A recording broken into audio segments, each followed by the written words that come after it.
शांति। आज 5 मई 2022 की साकार रूप में चले गए प्यारे बाबा के मधुर महावाक्य सुनते हैं। प्यारे बाबा बोले, मीठे बच्चे, तुम बाप की श्रीमत पर चलो तो तुम्हें कोई भी दुख दे नहीं सकता। दुख तकलीफ देने वाला रावण है जो तुम्हारे राज्य में होता नहीं। प्रश्न है, इस ज्ञान यज्ञ में तुम बच्चे कौन सी आहुति देते हो? उत्तर है, इस ज्ञान यज्ञ में तुम कोई तिल जौ की आहुति नहीं देते।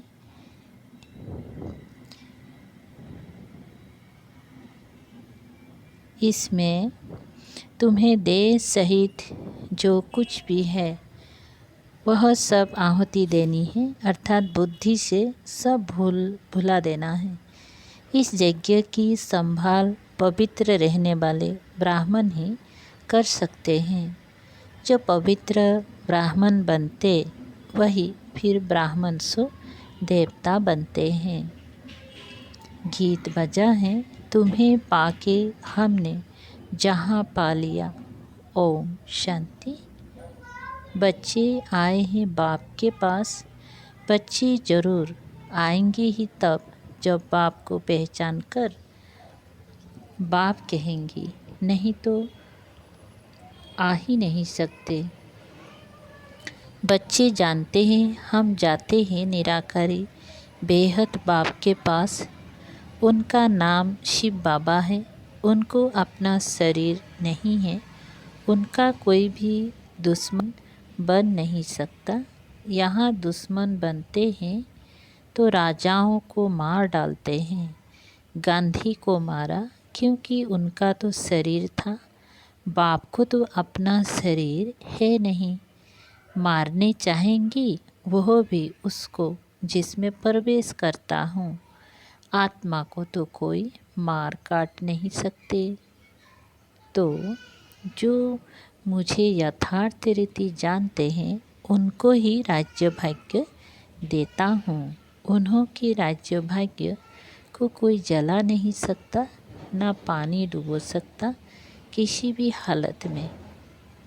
तुम बच्चे बाप से वर्षा लेने आए हो अविनाशी राजधानी का, जिसको कोई भी दुख अथवा तकलीफ़ दे ना सके।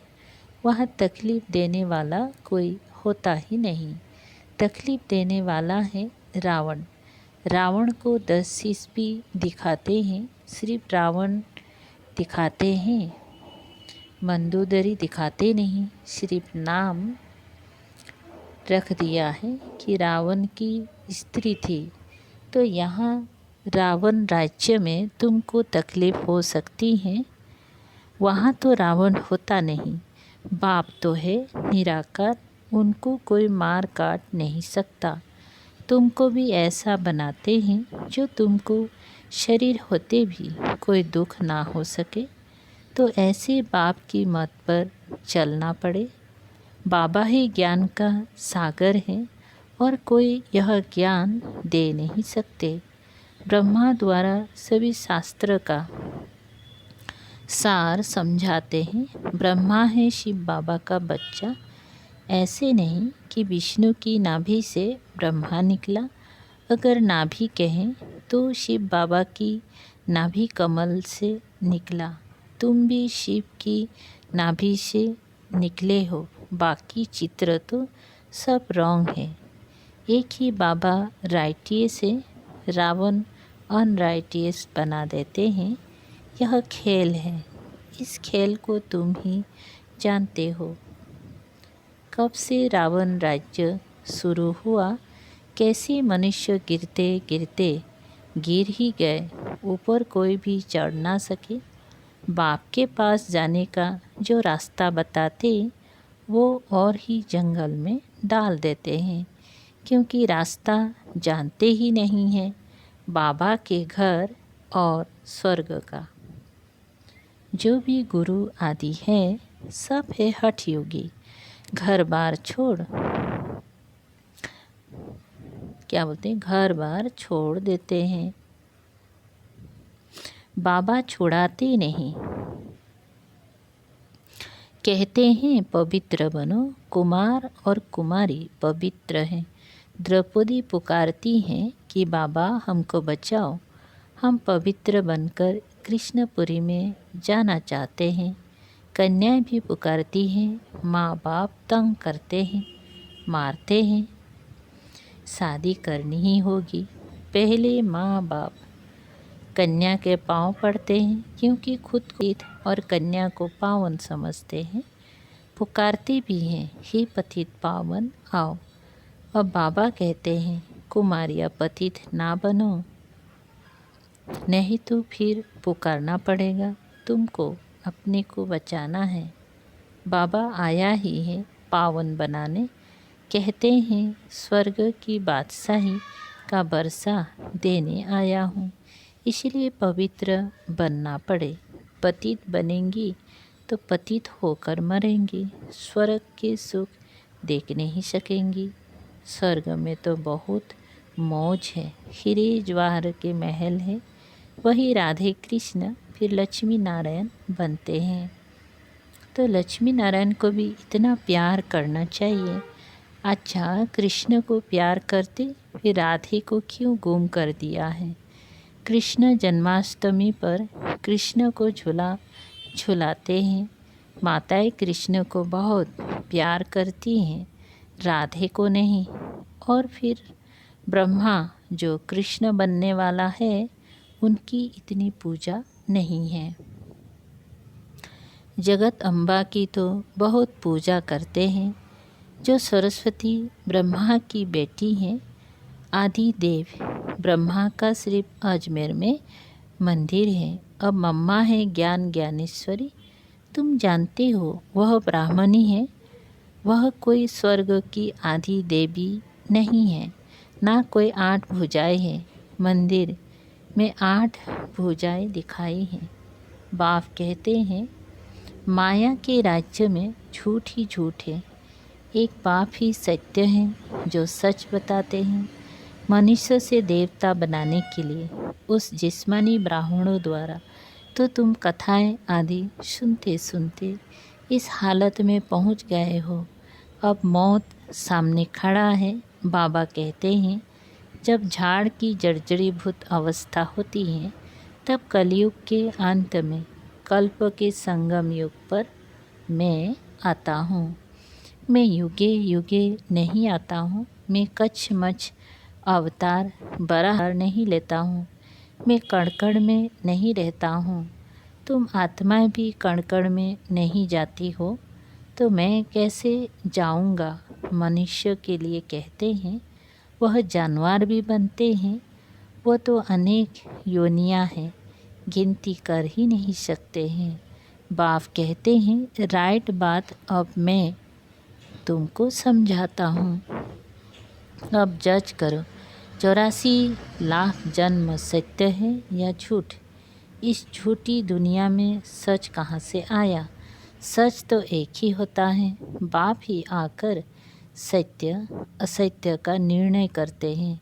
माया ने सबको असत्य बना दिया है, बाप आकर सबको सत्य बनाते हैं। अब जांच करो राइट कौन? तुम्हारे इतनी गुरु गुसाए राइट है या एक बाप राइट है? एक राइटियस बाबा ही राइटियस दुनिया की स्थापना करते हैं। वहाँ बेकायदे कोई काम होता ही नहीं, वहाँ किसी को बीस नहीं मिलता। तुम जानती हो हम भारतवासी बरोबर देवी देवता थे, अब पतित बन गए हैं। पुकारते भी हैं हे पतित पावन आओ। यथा राजा रानी तथा प्रजा सब पतित हैं। तब तो लक्ष्मी नारायण आदि को पूछते हैं ना। भारत में ही पवित्र राजाएं थे, अब अपवित्र हैं, पवित्र को पूजते हैं। अब बाबा आकर तुमको महाराजा महारानी बनाते हैं, तो पुरुषार्थ करना चाहिए। बाकी 8 भुजा वाला तो कोई है नहीं। लक्ष्मी नारायण को भी 2 भुजाएं हैं। चित्र में फिर नारायण को सांवरा लक्ष्मी को गोरा दिखाते हैं। अब एक पवित्र एक अपवित्र कैसे हो सकता? तो चित्र झूठे हुए ना। अब बाप समझाते राधे कृष्ण दोनों गोरे थे, फिर काम चिता पर बैठ दोनों सांवरे हो गए। एक गोरा एक सांवरा तो हो ना सके। कृष्ण को श्याम सुंदर कहते हैं, राधे को श्याम सुंदर क्यों नहीं कहते हैं? ये फ़र्क क्यों रखा है? जोड़ा तो एक जैसा होना चाहिए। अभी तुम ज्ञान चिता पर बैठे हो, तुम फिर काम चिता पर क्यों बैठते हो? बच्चों को भी यह पुरुषार्थ कराना है। हम ज्ञान चिता पर बैठे हैं, तुम फिर काम चिता पर बैठने की चेष्टा क्यों करते हो? अगर पुरुष ज्ञान उठाता, स्त्री नहीं उठाती, तो भी झगड़ा पड़ जाता है। यज्ञ में विघ्न तो बहुत पड़ते हैं। यह ज्ञान कितना लंबा चौड़ा है। जब से बाबा आया है तो रुद्र यज्ञ शुरू हुआ है। जब तक तुम ब्राह्मण ना बने तब तक देवता बन नहीं सकते। शूद्र पतित से पावन देवता बनने के लिए ब्राह्मण बनना पड़ेगा। ब्राह्मण ही यज्ञ की संभाल करते हैं, इसमें पवित्र बनना है। बाकी कोई तिल जौ आदि इकट्ठे करके नहीं रखने हैं जैसे और लोग करते हैं। आफत के समय यज्ञ रचते हैं, समझते हैं भगवान ने ही ऐसा यज्ञ रचा था। भगवान ने भी ऐसा यज्ञ रचा था। बाप तो कहते हैं यह ज्ञान यज्ञ है जिसमें तुम आहुति डालते हो। देश सहित जो सब कुछ आहुति देनी है, पैसा आदि नहीं डालना है, इसमें सब कुछ स्वाहा करना है। इसके ऊपर एक कहानी है। दक्ष प्रजापिता ने यज्ञ रचा। अब प्रजापिता तो एक है, प्रजापिता ब्रह्मा, फिर दक्ष प्रजापिता कहाँ से आया? बाप प्रजापिता ब्रह्मा द्वारा यज्ञ रचते हैं। तुम सब ब्राह्मण हो, तुमको मिलता है दादे का वर्षा। तुम कहते ही हो हम शिव बाबा के पास आए हैं थ्रू ब्रह्मा। ये शिव बाबा की पोस्ट ऑफिस है। चिट्ठी भी लिखो तो शिव बाबा थ्रू ब्रह्मा। बाबा का निवास इसमें है। यह सब ब्राह्मण पावन बनने के लिए ज्ञान योग सीख रहे हैं। तुम ऐसे नहीं कहेंगे हम पतित नहीं बने। पतित नहीं हैं, हम पतित हैं, परंतु पतित पावन हमको पावन बना रहे हैं और कोई मनुष्य मात्र पावन है नहीं। तब तो गंगा स्नान करने जाते हैं। अभी तुम जानते हो कि एक सतगुरु बाबा ही हमें पावन बनाते हैं। उनकी श्रीमत है बच्चे, तुम मुझ एक के साथ अपना बुद्धियोग जोड़ो, जांच करो। चाहे उन गुरुओं के पास जाओ, चाहे मेरी मत पर चलो, तुम्हारा तो एक ही बाप टीचर सतगुरु है। बेहद का बाप सभी मनुष्य मात्र को कहते हैं आत्म अभिमानी बनो। देवताएं आत्म अभिमानी होते हैं। यहाँ तो यह ज्ञान किसी में है नहीं। सन्यासी तो कह देते हैं आत्मा सो परमात्मा। आत्मा ब्रह्म तत्व में लीन हो जाती हैं। ऐसी बातें सुनते सुनते तुम कितने दुखी पतित बन पड़े हो। भ्रष्टाचारी पतित उनको कहा जाता है जो विकार से पैदा होते हैं।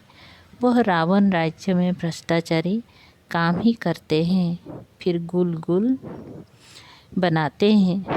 क्या बोलते? फिर गुल गुल बनाने के लिए बाप को ही आना पड़ता है। भारत में ही आते हैं। बाप कहते हैं तुमको ज्ञान और योग सिखलाता हूँ। 5000 बरस पहले भी यह तुमको सिखलाकर स्वर्ग का मालिक बनाया था, फिर से बनाता हूँ। कल्प कल्प में आता ही रहता हूँ।